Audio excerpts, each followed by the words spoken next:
The Fellowship of the Acorn.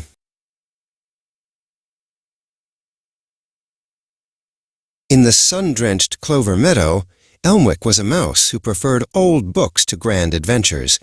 That changed the morning he dug up his grandfather's iron chest and found a heavy, obsidian-black acorn. It didn't feel like a seed. It felt like a cold, beating heart.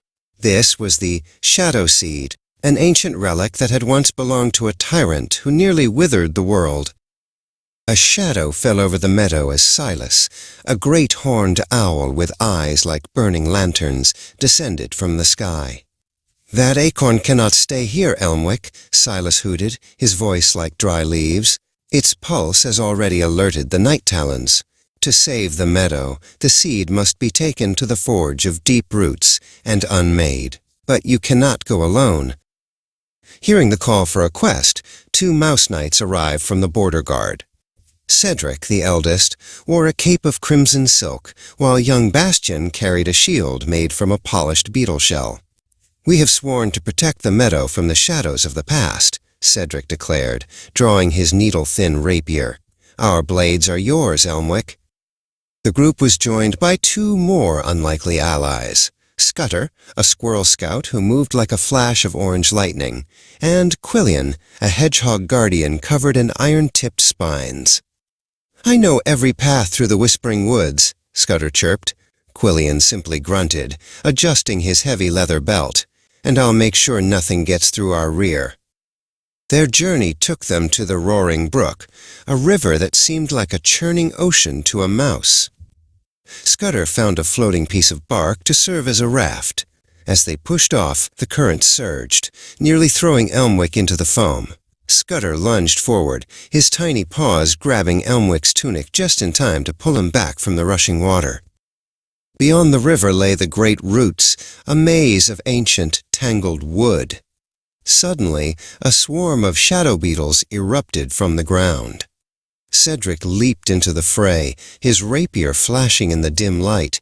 When a beetle lunged for Cedric's side, Quillian curled into a tight, prickly ball and launched himself, knocking the monster back into the darkness.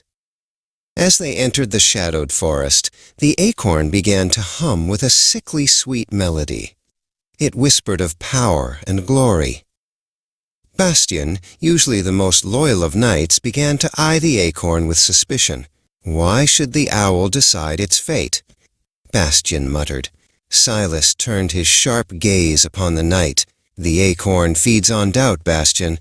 Do not let it in." They finally reached the crumbling ruins of the forge. The air was thick with the scent of old smoke and magic. A massive stone pillar began to tip, threatened to crush Elmwick as he approached the central pedestal. Without a second thought, Quillian threw himself under the falling stone, his sturdy back bracing against the weight to keep the path clear. At the heart of the forge, the Fellowship's bond finally snapped. The acorn's glow grew blinding. "We should use this power to rebuild our kingdoms," Cedric shouted, his hand on his sword. Silas flapped his wings, creating a gust of wind. "It will only destroy you." The owl and the knight stood locked in a tense standoff, the mission forgotten in their greed and fear. The fellowship was broken. Seeing the corruption, Elmwick realized he couldn't destroy the seed while they fought. He grabbed the acorn and fled into the mist alone. Scudder watched him go from a high branch, torn between following and staying with the others. The heroes parted ways, some toward home, some toward shadow. As Elmwick vanished into the unknown, the world's fate resting in his small, trembling paws.